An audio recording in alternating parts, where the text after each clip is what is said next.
नमस्कार विद्यार्थी पालक मित्रांनो, आपल्या सर्वांचं स्वागत आहे विजन करिअर काउन्सिलिंग मध्ये. मी योगेश गुट्टे, आपला एज्युकेशन आणि मेंटॉर.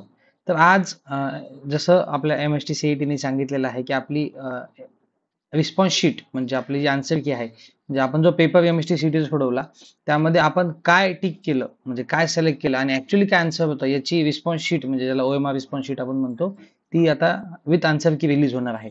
ती आन्सर की आता सगळे पाहणार आहेत, पण ती नेमकी डाउनलोड कशी करायची ह्याचं गायडन्स खूप जणांकडे नसतं आणि बऱ्याचदा मग ते आपण एकदा बघतो आणि त्यानंतर काय होतं की आपल्याकडे त्याचे प्रूफ नसतात की माझं हे बरोबर होतं आणि हे चुकीचं झालेलं आहे. जे काय तुमच्यासोबत अन्याय झाला तो आपल्याला क्रॉस चेक करता येत नाही, कारण तुम्ही फक्त बघितलेलं असतं. तर ती शीट नेमकी डाउनलोड कशी करायची हे मी तुम्हाला या व्हिडिओमध्ये सांगणार आहे. तर हा व्हिडिओ सगळ्यांनी काळजीपूर्वक पाहायचा आहे आणि जास्तीत जास्त विद्यार्थ्यांनी पालकांपर्यंत शेअर करायचा आहे. आणि जर तुम्ही या चॅनलवर पहिल्यांदा हा व्हिडिओ पाहत असाल तर प्लीज या चॅनल सबस्क्राईब करा, जेणेकरून अशी महत्त्वाची कुठलीही अपडेट आपल्याकडनं मिस होणार नाही. तर बघा, ही आन्सर की डाउनलोड करण्यासाठी सगळ्यात पहिल्यांदा तुम्हाला मोबाईलवरनं हे जमणं शक्य नाहीये. मी सजेस्ट करेन की तुम्ही लॅपटॉप किंवा कम्प्युटरवरती हे सगळं करायचंय. तर चला वेळ न घालवता आपण सुरुवात करूया. की आधी तुम्हाला काय करायचं, सगळ्यात पहिल्यांदा तुमच्या कॅन्डिडेट लॉग इन मध्ये जाऊन तुम्ही लॉग इन करू शकतात. इथे मी एक ऑलरेडी लॉग इन केलेलं आहे. ओके. त्या लॉग इन मध्ये तुम्हाला दिसेल की इथे तुम्हाला या साईडला तुम्हाला खालच्या साईडला रिस्पॉन्स शीट नावाचा ऑप्शन तुम्हाला दिसतो. रिस्पॉन्स शीट नावाचा ऑप्शन तुम्हाला दिसतो. इथे तुम्ही क्लिक करू शकता आणि इथे आता सध्या PCM ची रिस्पॉन्स शीट डिस्प्ले होणार आहे. सध्या थोडासा टेक्निकल इश्यू येतोय, पण मी प्रोसिजर सांगतोय. प्रोसिजर तुम्हाला लक्षात आली तर तुम्ही नंतर जेव्हा रिस्पॉन्स शीट चालू होईल तेव्हा लॅपटॉपवरनं ती पूर्ण डाउनलोड कशी करायची ते आपण चेक करू शकतो. सध्या इथे आपण बघतोय, येस, सध्या इथे एरर येतोय. पण आता ठीक आहे, आता सध्या हे वेबसाईट थोडीशी जाम दिसते. पण नेमकी डाउनलोड कशी करायची, तर बघा, हे तुम्ही कुठे बघताय, हे तुम्ही सगळं कुठे वापरताय, गुगल क्रोम नावाचं ब्राउझर तुम्हाला यूज करायचं आहे. आणि गुगल क्रोम मध्ये इथे डाव्या साईडला एक्सटेन्शन्स आपल्याकडे असतात. एक्सटेन्शन्स यामध्ये तुम्ही एका नवीन टॅब मध्ये सरळ awesome screen recorder Chrome extension नावाचं बटन एक दाबायचंय.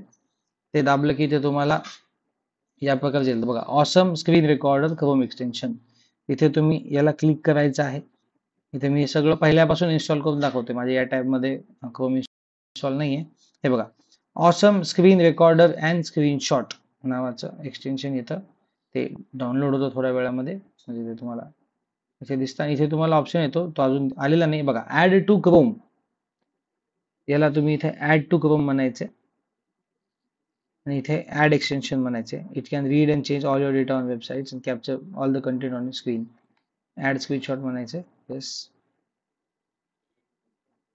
इथे तुम्हाला दिसेल या साईडला की ते तुमचं क्रोमचं एक्सटेन्शन डाउनलोड होतंय. हे एक्सटेन्शन म्हणजे क्रोम चं एक ऍप आहे असं समजा. ते ऍप आपल्याला डाउनलोड करायचे. तिथे ऍड टू क्रोम आपण म्हटलं.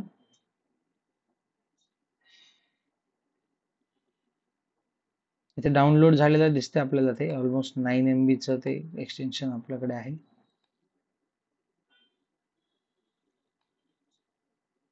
इन्स्टॉल होण्यासाठी थोडासा वेळ घेत आहे.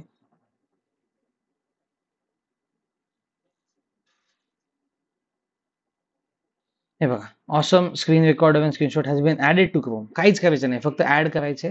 आणि आता ऍड झाल्यानंतर काय करायचंय बघा, जी काय तुमची ही जी CET ची लॉन्च पॅडची वेबसाईट असेल ही, इथे तुम्ही क्लिक केलंय आणि इथून तुम्ही नवीन विंडो मध्ये आलात.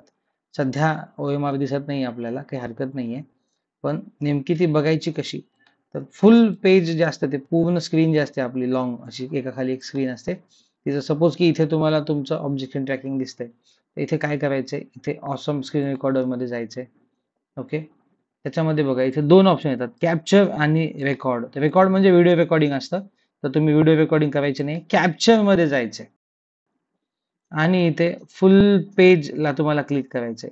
हे क्लिक केल्याच्या नंतर काय होतं, हळूहळू पूर्ण स्क्रीनचा स्क्रीनशॉट निघत जातो. आता ही माझी सध्याची स्क्रीन फार छोटी असल्यामुळे एकदम छोटा स्क्रीनशॉट तुम्हाला इथे आलेला दिसेल. पण जेवढा तुमचा पेपर असेल तेवढ्या मोठ्या प्रमाणामध्ये तुम्हाला तो स्क्रीनशॉट आलेला दिसतो. आता ही माझी स्क्रीन छोटी असल्यामुळे फक्त तुम्हाला एवढी स्क्रीन आली, पण तुमचा जो पूर्ण अखंड पेपर आहे तो पूर्ण पेपर तुम्हाला ऍज अ स्क्रीनशॉट आलेला दिसतो. इथे तुम्ही डन म्हणू शकता. आणि डन म्हणल्याच्या नंतर तुमचा जो पूर्ण असा लांब पेपर आहे त्याला तुम्ही ऍज अ PDF सेव्ह करू शकता किंवा कॉपी करू शकता किंवा डाउनलोड करू शकता. तर मी सजेस्ट करेन की PDF म्हणून तुम्ही सेव्ह करून घ्यायचा आहे. या प्रकारे सगळ्यांनी लॅपटॉप किंवा कम्प्युटर वापरून आपली जी आजची जी OMR येणार आहे, रिस्पॉन्स शीट येणार आहे, ती तुम्ही बघून घ्यायची आहे. आणि आपले सगळे आन्सर व्यवस्थित चेक करायचे. त्यामध्ये काही ऑब्जेक्शन असतील तर आपण त्याच्यावरती काही क्वेश्चन रेज करू शकतो. जर खूपच काही गफलत झाली असेल तर सीईटी सेलला आपण इन्फॉर्म देखील करू शकतो. पण आज पीसीएमच्या मुलांनी न विसरता हे सगळं काम करायचं आहे. आय थिंक मार्कशीट कशी डाउनलोड करायची सगळी माहिती मी तुम्हाला दिलेली आहे. तर इंजिनिअरिंग ऍडमिशनच्या अशाच माहितीपूर्ण व्हिडिओसाठी वेळोवेळी पाहत राहा विजन करिअर काउन्सिलिंग. थँक्यू.